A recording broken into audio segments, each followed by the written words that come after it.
প্রিয় শিক্ষার্থী বন্ধুরা, আশা করি তোমরা সবাই ভালো আছো। ইতিমধ্যে জাতীয় বিশ্ববিদ্যালয়ে 2024 সালের অনার্স তৃতীয় বর্ষ পরীক্ষার উত্তরপত্র পুনর্মূল্যায়নের আবেদন প্রসঙ্গে নোটিশ জারি করা হয়েছে। সংশ্লিষ্ট সকলকে জানানো যাচ্ছে যে 2024 সালের অনার্স তৃতীয় বর্ষ পরীক্ষার উত্তরপত্র পুনর্মূল্যায়নের জন্য আগামী 13/5/2026 থেকে 2/6/2026 তারিখ পর্যন্ত অনলাইনে আবেদন সহ ব্যাংকে টাকা জমা দেওয়া যাবে। পে স্লিপ সংগ্রহ ও জমাদানের নিয়মাবলী। জাতীয় বিশ্ববিদ্যালয়ের ওয়েবসাইট থেকে অনলাইনে আবেদন ফর্ম পূরণ ও পে স্লিপ ডাউনলোড করে নিকটস্থ সোনালী ব্যাংকের যেকোনো শাখার মাধ্যমে নির্ধারিত সময়ের মধ্যে টাকা জমা দিতে হবে, অথবা সোনালী ব্যাংকের অনলাইন পেমেন্ট গেটওয়ে ব্যবহার করে মোবাইল ব্যাংকিং সেবা নগদ, বিকাশ, রকেট অথবা বিভিন্ন ধরনের কার্ড যেমন American express, visa, DBBL, Nexus, master card অথবা সোনালী ব্যাংকের হিসাবধারীরা নিজে হিসাব নম্বর থেকে অনলাইনে টাকা ট্রান্সফার করে আবেদন করতে পারবে। ফি জমাদানের সাথে সাথে আবেদন প্রক্রিয়া শেষ হবে। নির্ধারিত সময়ের পূর্বে অথবা পরে আবেদন ফর্ম পূরণ করা, পে স্লিপ ডাউনলোড করা এবং টাকা জমা দেওয়া যাবে না। ব্যাংকে প্রচলিত অন্য কোনো ফর্মে টাকা জমা প্রদান করা হলে এবং পরবর্তীতে যে কোনো প্রকার অদ্ভুত জটিলতার জন্য বিশ্ববিদ্যালয় কর্তৃপক্ষ দায়ী থাকবে না।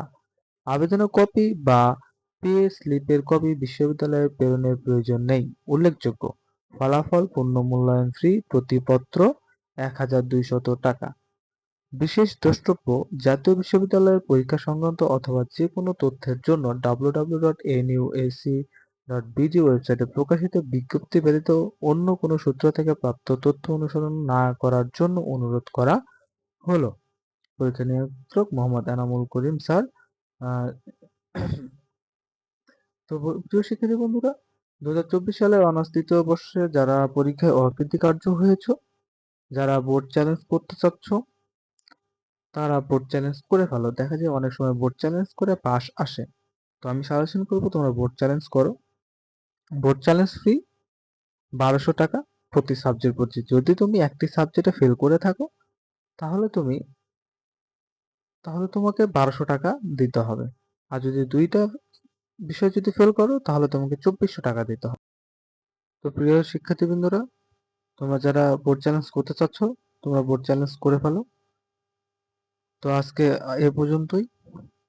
অবশ্যই চ্যানেলটা সাবস্ক্রাইব করে দিবে এবং পাশে থাকা বেল আইকনটি প্রেস করে দিবে। আর অবশ্যই তোমার বোর্ড চ্যালেঞ্জ করো।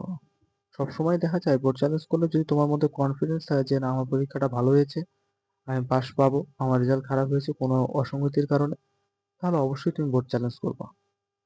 দেখা যায় 80% স্টুডেন্ট পাস করেছে যদি তার ভিতর কনফিডেন্স থাকে। ধন্যবাদ।